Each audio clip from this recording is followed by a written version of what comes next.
নমস্কার। শ্রদ্ধেয় বাবা ঠাকুর, ভক্তিমতী মায়েরা, আমার অসংখ্য প্রণাম রইল আপনাদের চরণে। ভিগুমণি যখন যজ্ঞ করছিলেন দক্ষ রাজার বাড়িতে, তখন নিমন্ত্রণ ছিল স্বর্গ, মর্ত্য, পাতাল, সব দেবদেবীর, সব ব্রাহ্মণ, বৈষ্ণব সবার আমন্ত্রণ ছিল। সবাই দক্ষ রাজার যজ্ঞে উপস্থিত, সবাই গেছেন। সবাই দক্ষ রাজার আসতে একটু দেরি হয়েছে। দক্ষ রাজা ঢুকেছেন, সবাই যার যার চেয়ারে যার যার আসনে আসন গ্রহণ করেছেন। দক্ষ রাজা একটু লেট করে ঢুকেছেন। তা ঢুকে গিয়ে উনি ওনার চেয়ারে বসেছেন। বসে দেখছেন, যখন দক্ষ রাজা ঢুকেছে তখন সবাই উঠে দাঁড়িয়ে নমস্কার প্রণাম করেছে দক্ষ রাজাকে। দক্ষ রাজা তখন দক্ষ রাজা দেখছে যে সবাই উঠে দাঁড়িয়ে আমাকে প্রণাম করেছে। তিনজন ব্যক্তি আমাকে তো উঠে দাঁড়ালোও না, আমাকে প্রণামও করলো না, হাত জোড়ও করলো না। কি ব্যাপার, ওরা কারা, আমাকে তো দেখতে হয়। একটু রাগ হয়ে গেছে, একটু মেজাজ হারিয়ে ফেলেছেন দক্ষ রাজা, দক্ষ প্রজাপতি। প্রধানমন্ত্রী কারুর নাম নয়, প্রধানমন্ত্রী কারুর নাম নয়। দক্ষ রাজা তখন ওই প্রজাপতি ঋষি, তখন তো প্রধানমন্ত্রী বলা হতো না, তখন দক্ষ রাজা ছিলেন প্রজাপতি, উনি হেড ওখানকার চিফ গেস্ট। তখন ভালো করে দেখে বলছে ওরে সর্বনাশ, তা ওনারা কেন দাঁড়াবেন? একজন আমার ঠাকুর দাদা, একজন আমার বাবা, তা ওনারা কেন উঠে দাঁড়াবেন? ওনারা উঠে দাঁড়াবেনও না, আমাকে দেখে হাত জোড়ও করবেন না, প্রণামও করবেন না। সৃষ্টিকর্তা ব্রহ্মার ডান পায়ের বুড়ো আঙুল থেকে দক্ষ রাজার জন্ম। তখন কোনো মায়ের পেট থেকে জন্ম হতো না, মায়ের গর্ভ থেকে জন্ম হতো না, তখন ওই মুনি ঋষির আশীর্বাদেই জন্ম হতো মানুষের। তখন ওখানে বসে আছে বিষ্ণু হচ্ছে দক্ষ রাজার ঠাকুর দাদা, ব্রহ্মা হচ্ছে বাবা। আর পাশের জন কে, এবার দেখি তো ভালো করে একটু, পাশের জন কে বসে আছে? দেখে না, শিবকে দেখেই দক্ষ রাজা মেজাজ হারিয়ে ফেলেছে একদম। বলছে অসভ্য, অভদ্র, মূর্খ, অশিক্ষিত, বাকছাল পরে, পোড়া ছায়ের গন্ধ গায়ে, অভদ্র লোকের সাথে মিশে, অসভ্য, অভদ্র, এইভাবে যজ্ঞের মধ্যে সব এইভাবে আমার ভোলেনাথকে এইভাবে বলছে আর কি। আর ভোলেনাথ আর দক্ষ রাজা হচ্ছে শ্বশুর জামাই শ্বশুর। দক্ষ রাজা হচ্ছে শ্বশুর, ভোলেনাথ হচ্ছে জামাই। তা দক্ষ রাজার মুখে যা এসছে, কোনো কথা বাদ দেয়নি, সব কথা, সব যত কথা আছে, আজে বাজে ভাষা আছে, সব শিব ঠাকুরকে বলেছেন। বলার পরে ওরা খেপে গেছে, বলছে আপনার তো সাহস কম নয় যে আমার ভোলেনাথকে যা নয় তাই বলছেন, আপনার কোনো অধিকার নেই আমার বাবাকে এসব কথা বলার। তা ভিগুমণি করেছে কি, যজ্ঞ ছেড়ে দৌড়ে এসে বলছে আমিও ব্রাহ্মণের ছেলে, ব্রাহ্মণ, আমি অভিশাপ দেব। তখন শিবের ভক্তরা বলছে আমরাও শিবের ভক্ত, তুমি অভিশাপ দেবে ভিগুমণি, আর আমরা বসে থাকবো না, আমরাও অভিশাপ দেব। তখন ভিগুমণি বলছে যে তোমরা সব পাষণ্ডী হয়ে যাও, ভিগুমণি বলছে। আর শিব ভক্তগণ বলছে ব্রাহ্মণ হোক 1,00,000 টাকার ভিখারি, এদিক থেকে অভিশাপ যাচ্ছে, ওদিক থেকে অভিশাপ আসছে। তখন আমার ভোলেনাথ দেখছে যে এ তো সাংঘাতিক ব্যাপার হয়ে যাচ্ছে, ঝগড়ার সৃষ্টি হচ্ছে। তখন আস্তে আস্তে কানে আঙুল দিয়ে আমার বাবা ভোলেনাথ কানে আঙুল দিয়ে ওখান থেকে বেরিয়ে পড়লেন। শিব ভক্তগণও বেরিয়ে গিয়ে বাড়িতে কৈলাসে চলে গেলেন। আমার ভোলেনাথ চলে গেলেন, গিয়ে বসে আছে। বলছে কি হলো প্রাণনাথ, সতী, মা সতী বলছে কি হলো প্রাণনাথ? বলছে না না কিছু হয়নি, ভাবছি একটু কীর্তন শুনতে যাব, কীর্তন শুনতে যাব। বলছে কোথায় যাবে কীর্তন শুনতে? বলছে যাবো। বলে আমি তো জানি সতী, আমার মা সতী বলছে আমি তো জানি তুমি এক শ্মশানে না হলে হরিবাসরে, তোমার এই দুটো জায়গায় তোমার যাওয়ার জায়গা, আর তো কোথাও যাও না। বলছে ঠিক আছে। বলছে স্বামী আমিও তোমার সঙ্গে যাব, আমিও তোমার সঙ্গে যাব।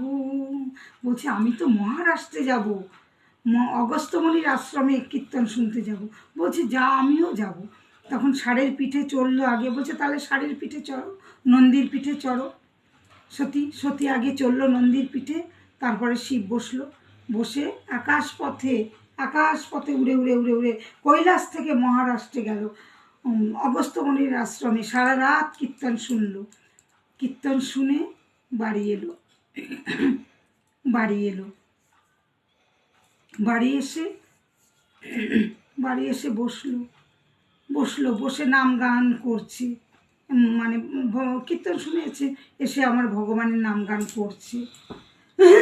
বারে বারে আর আশা হবে না, না গো বারে বারে আর আশা হবে না, চলে গেলে একবার চলে গেলে আর আশা হবে না, না গো আর আশা হবে না।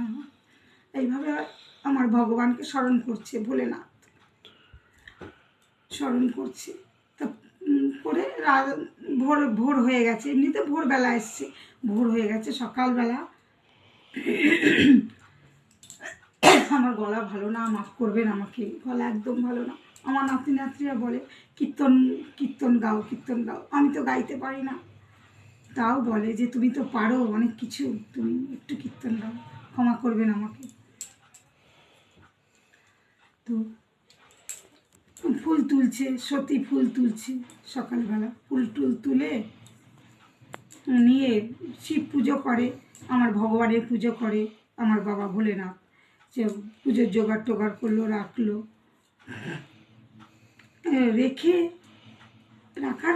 রাখলো।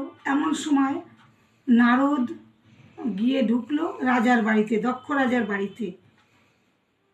দক্ষ রাজার বাড়িতে গিয়ে দক্ষ রাজাকে আগুন লাগাতে গেছে। নারদ তো আগুনই লাগায় না। তো বলছে মহারাজ আমি একটা কথা বলবো। নারদ বলছে বলো নারদ, কি বলুন মুনিবর, কি বলবেন? বলছে আপনি এক কাজ করুন মহারাজ, যজ্ঞ করুন, বড় করে যজ্ঞ করুন, আর সেই যজ্ঞে আপনার জামাই মেয়েকে নেমন্তন্ন করবেন না। বলছে তুমি ঠিক বলেছো নারদ তুমি ঠিক বলেছ। বলছে এটাই করুন, তাহলে দেখবেন জামাইয়ের চরম শিক্ষা হবে। বলছে ঠিক আছে।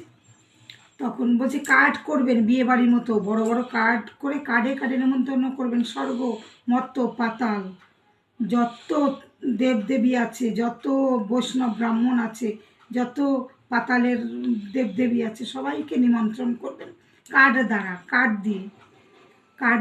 তো কার্ড দিয়ে বলছে আমিও দেবো কার্ড। নারদ বলছে আমিও যেখানে যেখানে আপনার লোক যাবে না, সেখানে সেখানে আমিও নিমন্ত্রণ করব। তো নারদও করলো, সবাইকে নেমন্তন্ন করলো, হয়ে গেল, যজ্ঞের আয়োজনও করে ফেললো রাজা। তখন কার্ডে লেখা আছে যে আপনারা যতজন আসবেন, অনেক হাজার দেবদেবী আসবে, বৈষ্ণব ব্রাহ্মণ আসবে। তো বলছে আসবেন আপনারা কৈলাসের সামনে দিয়ে আসবেন, আমার জামাই বাড়ির সামনে দিয়ে আসবেন যত লোক। তো তখন বেলা হয়েছে, পুজো করে বেরিয়েছে, পুজো করে বসেছে আমার ভোলেনাথ।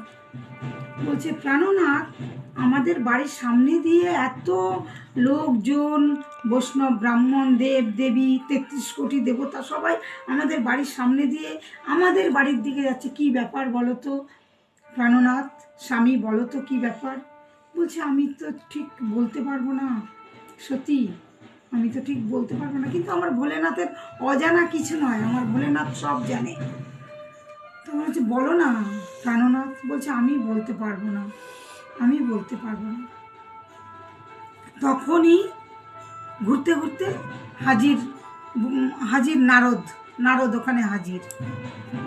তখন আমার ভোলেনাথ বলছে, কি ব্যাপার, কি মনে করে নারদ? বলছে, এই তো এলাম এলাম বাবা, আপনার কাছে এলাম। তো এসছো, বসো। একটা আসন দিল, সেখানে আসনে বসলো। বসার পরে নারদ বলছে যে, মা, সতী মা, আমার জন্য এক গ্লাস জল আনুন, আমি একটু জল খাবো। বলছে, ঠিক আছে, তুমি বসো, আমি জল আনি। জল আনতে যখনই ভেতরে গেল, তখন বলছে, দক্ষ রাজা তো যজ্ঞ করছে, বিরাট বড় যজ্ঞ, আপনাদের নিমন্ত্রণ করেনি? বলছে, না, আমাকে তো নিমন্ত্রণ করেনি।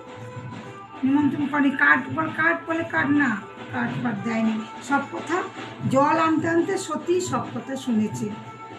শোনার পরে জল দিল, কিছু বলেনি তখন সতী। জল দিল, তখন জল খেলো কি খেলো না, ওটা তো একটা বাহানা। জল খেলো কি খেলো না, নারদ ওখান থেকে বেরিয়ে গেল।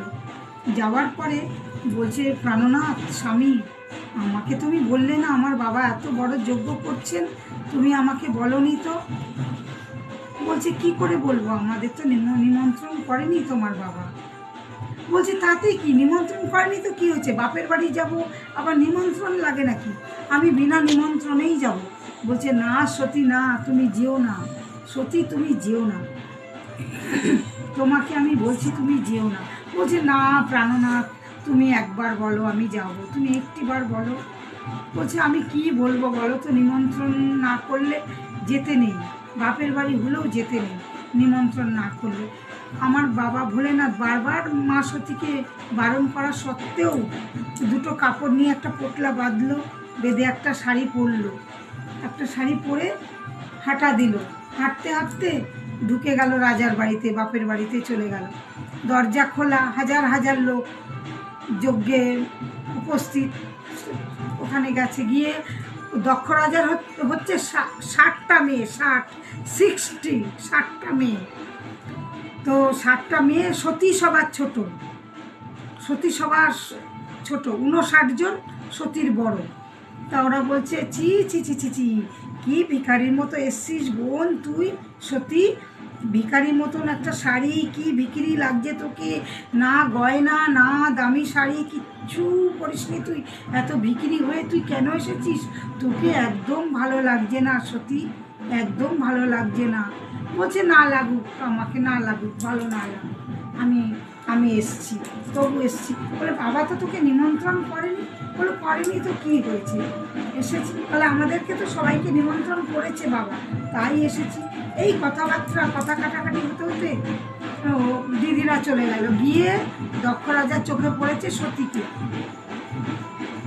দেখে বলছে, ছি ছি ছি ছি ছি, তোমাকে বারণ করেছি যে তুমি আসবে না, ঠিক তুমি চলে এলে ভিখিরি সেজে, একদম ভিখিরি তুমি।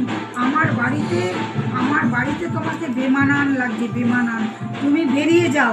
ওই ওই গাঁজাখোর, অভদ্র, অসভ্য, বাকছাল পরে, পোড়া ছায়ের গন্ধ, পোড়া মানুষের ছায়ের গন্ধ যার গায়ে, তার স্ত্রী তুমি এসছো আমার বাড়িতে, তুমি এক্ষুনি বেরিয়ে যাও, তুমি এক্ষুনি, তোমাকে বেমানান লাগছে, বাজে লাগছে তোমাকে, তোমার পরনে একটা ভালো শাড়িও জোটে না, একটা ভালো শাড়িও দিতে পারে না, তার বউ তুমি, তার বউ তুমি, একটা মূর্খের বউ, বাকছাল পরে, গায়ে নোংরা থাকে সবসময়, সব ছোট ছোট মানুষের সাথে মেলামেশা, তার, বেরিয়ে যাও।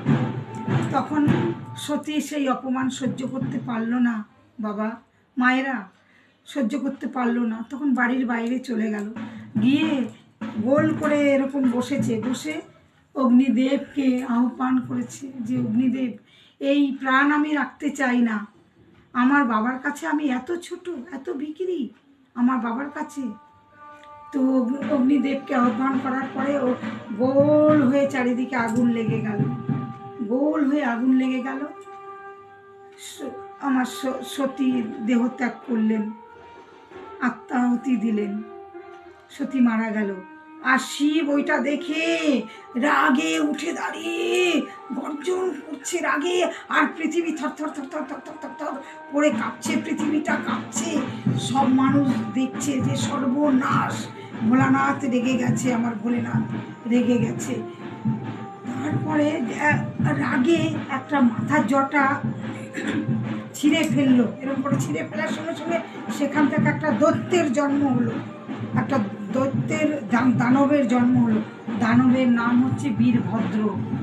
তো বীরভদ্রকে পাঠালো, বলছে যাও তুমি দক্ষ রাজার যজ্ঞ পণ্ড করে দিয়ে এসো। বলছে যথা আজ্ঞা বাবা।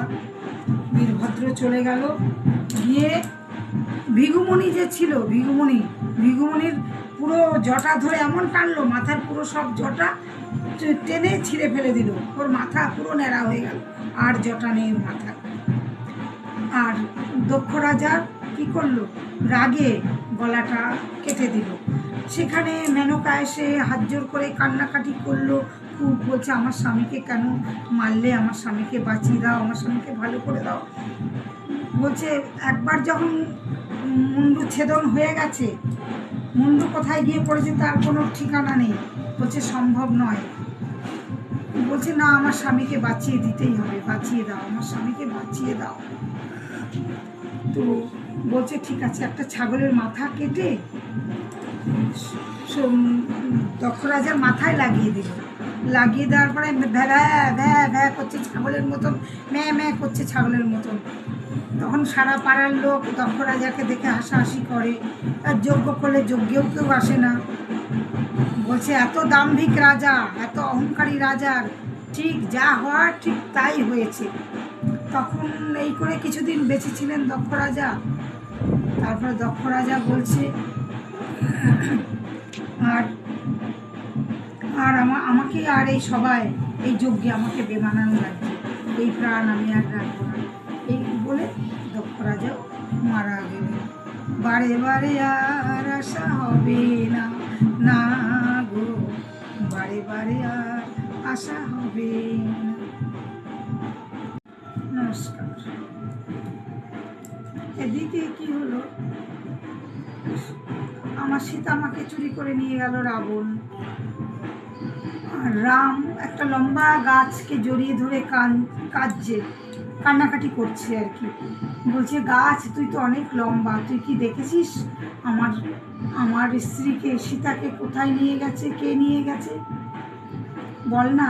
গাছকে বলছে বল না। তো গাছ কি আর বলতে পারে? আর আমার রাম তো ভগবান, ভগবান তো সবটাই জানে। তারপরে সীতা মাকে খুঁজছে, কাঁদছে আর খুঁজছে, কেঁদে যাচ্ছে আর খুঁজে যাচ্ছে। তারপরে নৌকার মাঝিকে গিয়ে বলছে যে ও মাঝি ভাই সীতাকে দেখেছো, সীতাকে কে নিয়ে গেছে, কোথায় গেছে? বলছে না, আমি জানি না কোথায় নিয়ে গেছে, বলতে পারবো না। তো রাবণ চুরি করে নিয়ে গেছে, নিয়ে গিয়ে অশোক কাননে রেখেছিল, অশোক বাটিকায় রেখেছিল। তো ওখানে মানে জ্বালা যন্ত্রণা করতো, চেরিকে দিয়ে মার খাওয়াতো। আর রামেরও খুব কষ্ট হতো, যেমন কষ্ট হতো রামের, যেমন নায়িকাকে চুরি করে নিয়ে গেলে নায়কের কেমন অবস্থা হয়, ওই রকম। কেন নিয়ে গেছিল? রাবণের তো রাক্ষস বংশ, যাতে রামের দ্বারা ওরা উদ্ধার হতে পারে, এই জন্যে মাকে চুরি করে নিয়ে গেছিল, কোনো খারাপের জন্যে চুরি করে নিয়ে যায়নি। তো বলছে রাম আমার এখানে আসবেই। তো জ্বালা যন্ত্রণা করছে, বলছে তুমি মা বলছো সীতাকে, আবার চেরি দ্বারা মার খাওয়াচ্ছ কেন? বলছে কেন, ওই যে নায়িকাকে আমি এনেছি, নায়ক তো আসবেই, নায়ক তো আসবেই। তো তারপরে আমার রাম কি করলো, ওর মাঝিকে ডাকলো, ডাকার পরে নৌকা পার হয়ে ওই পাশে গেল, শ্রীলঙ্কায় গেল, গিয়ে আমার সীতামাকে নিয়ে এলো, নিয়ে এসে রাবণকে মারলো, সবার সাথে যুদ্ধ করলো। নমস্কার।